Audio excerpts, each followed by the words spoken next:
할렐루야, 오늘도 좋은 날입니다. 요한복음 14장 16절에서 20절 말씀 묵상입니다. 오늘은 보혜사 성령님이라는 제목으로 말씀을 나누도록 하겠습니다. 예수님께서 십자가를 지시기 전에 마지막으로 남긴 고별 설교가 14장에서 16장까지입니다.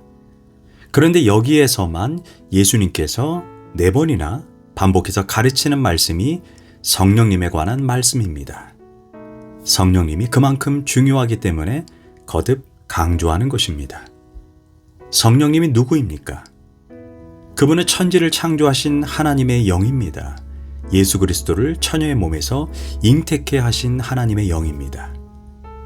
성령님은 예수님께서 이 땅에 사역하실 때 능력과 권세를 주신 하나님의 영입니다. 그분은 예수님이 십자가에 못 박히시고 무덤에 장사되었을 때 그를 죽음에서 일으켜 주신 하나님의 영입니다. 또한 선지자와 사도들에게 감동을 주셔서 신구약을 기록하게 하신 하나님의 영이 성령님이십니다. 이 세상에 교회를 탄생케 하시고 교회의 생명을 불어넣으시고 하나님의 권세를 입혀주신 분이 하나님의 영입니다. 성령님은 하나님, 예수님과 더불어 삼위일체 되신 인격적인 분이십니다. 예수님은 성령님이 너무나 중요한 분이기에 남겨진 제자들에게 반복해서 말씀하신 것입니다. 16절에서 예수님은 성령님에 대해 이렇게 시작합니다. 내가 아버지께 구하겠으니 그가 또 다른 보혜사를 너에게 주사 영원토록 너희와 함께 있게 하리니. 여기에서 예수님은 성령님을 다른 보혜사라고 칭했습니다.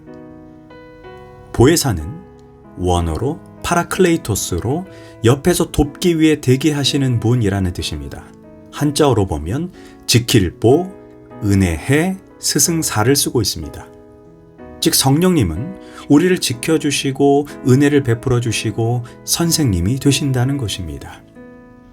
즉 우리를 위기에서 지켜주시고 보호해 주시는 분입니다. 또한 우리에게 은혜를 불어넣어 주시는 분입니다. 우리가 교회생활, 가정생활, 직장생활, 인간관계에서 우리는 은혜 없이 살아갈 수 없는 존재입니다. 더 나아가 우리에게 스승이 되시는 분입니다. 우리가 인생을 살면서 갈 바를 알지 못할 때가 있습니다. 무엇을 선택해야 하는지, 이 사람과 결혼해야 되는지, 이것에 투자해야 하는지, 어떤 직장, 어떤 사업을 해야 하는지. 그런 수많은 선택과 결단 가운데 성령님이 스승이 되신다는 것입니다. 성령은 단지 교회 안에서만 우리에게 은사를 주시고 성령 충만을 주시고 방언을 하게 하시는 분이 아닙니다. 우리의 삶의 모든 영역에서 우리를 돕기 위해 대기하고 계신 분입니다.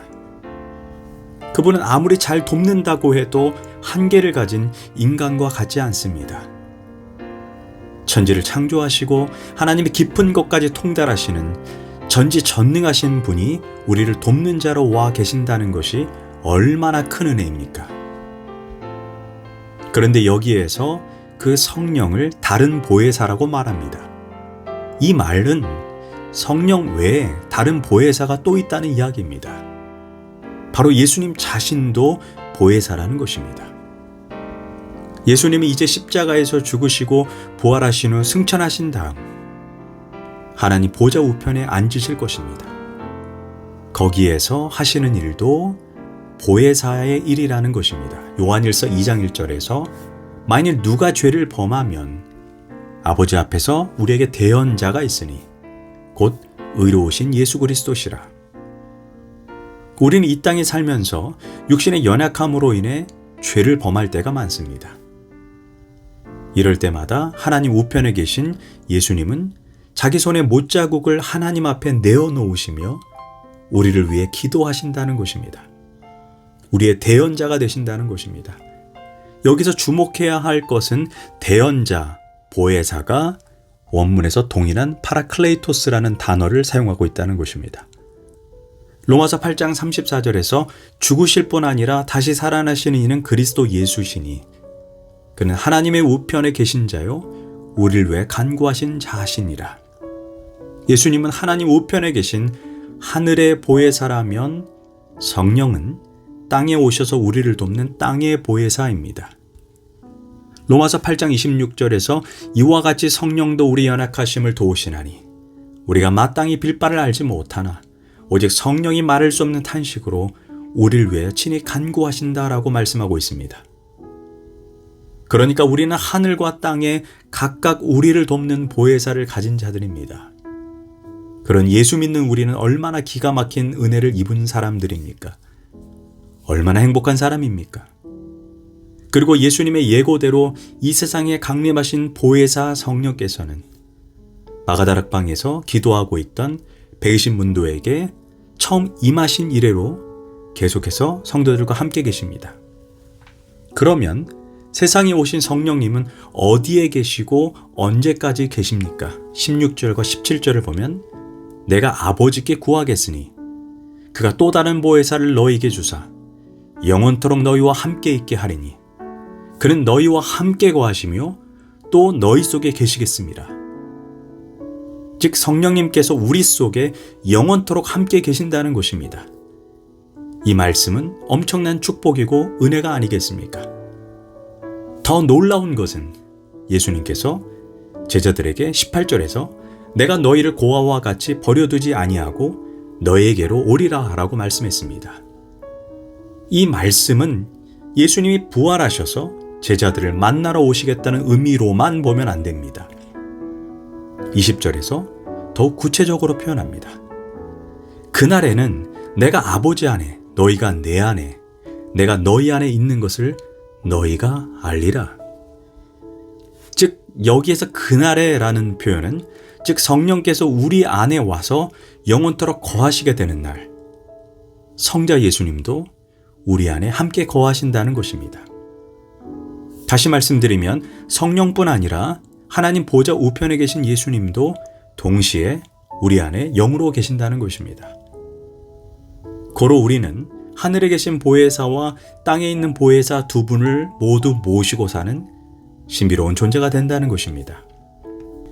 로마서 8장 9절과 11절이 그것을 말해줍니다. 처음에는 우리 속에 하나님의 영이 거하신다고 말씀하시다가 그 다음 절에는 그리스도의 영이 거하신다라고 말합니다.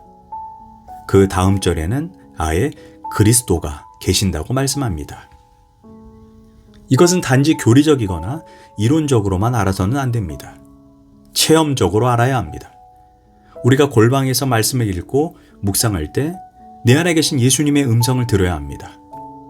더 나아가 삶의 현장에서 자녀를 키우면서 직장 생활하면서 인간관계 속에서 내가 만난 위기 가운데 우리의 의식을 일깨워 예수님과 교제하고 대화를 나누어야 합니다. 조용한 숲속을 거닐면서 주님 하고 예수님을 부르면 나와 함께 하신다는 것을 느껴야 합니다. 동시에 삶의 매 순간 성령님이 나를 꼭 붙들고 함께 하신다는 것을 체험해야 합니다. 무엇보다 우리 가슴을 뜨겁게 해주는 말씀이 18절입니다. 내가 너희를 고아 같이 버려두지 아니하고. 이 말씀 속에 하나님의 사랑이 배어 있습니다. 사실 인생은 고독합니다. 누구나 마지막까지 자기 인생을 혼자 걸어가야 합니다. 그런데 예수님은 우리를 외톨이로 내버려 두지 않겠다는 것입니다. 제자들은 예수님이 십자가를 지시기 위해 떠나시게 되자 자신들이 고아처럼 여겨져서 한없이 슬프고 두려웠습니다. 그러나 예수님은 너희들은 고아가 아니다. 내가 가고 성령이 오실 텐데 그가 오시면 나와 함께 있을 때보다 너희가 훨씬 더 행복해질 수 있다. 이제까지 내가 육신의 몸으로 입고 있었기 때문에 내가 안 보이면 너희가 나를 찾아다녔다. 또한 배를 타고 가다가 피곤해서 내가 잠이 들면 거친 풍랑으로 인해 겁에 질린 너희는 나를 흔들어 깨웠다. 잠시 동안이라도 너희들을 떠나 있으면 내가 돌아올 때까지 안절부절 못하며 기다렸다. 그러나 성령이 오시면 그럴 필요가 없게 된다. 왜냐하면 내가 성령을 통해 항상 너희 속에 있게 될 것이기 때문이다. 더 이상 나를 찾아다닐 필요도 없고 내가 없다고 해서 불안해할 필요도 없다. 이제 내가 너희 속에 영원토록 함께하기 때문이다. 그래서 내가 떠나는 것이 너희에게 더 유익하다. 너희는 이제 고아가 아니다. 그런데 이 말씀이 어찌 제자들에게만 해당되는 말씀이겠습니까? 우리 모두에게 동일하게 주시는 위로의 말씀입니다. 성령님이 우리 안에 계시고 예수님이 우리 안에 계신다는 것이 머리로만 아는 지식이 아닌 진정한 삶 가운데 그분과 동행하는 친밀한 여정이 되어야 합니다. 기도하겠습니다. 내 안에 영원토록 함께 하시는 보혜사 성령님, 보혜사 예수님, 평생 당신과 동행하는 여정이 되게 하소서. 늘 내 삶을 지켜주시고 은혜를 주시고 스승이 되어 주십시오. 예수님의 이름으로 기도합니다. 아멘.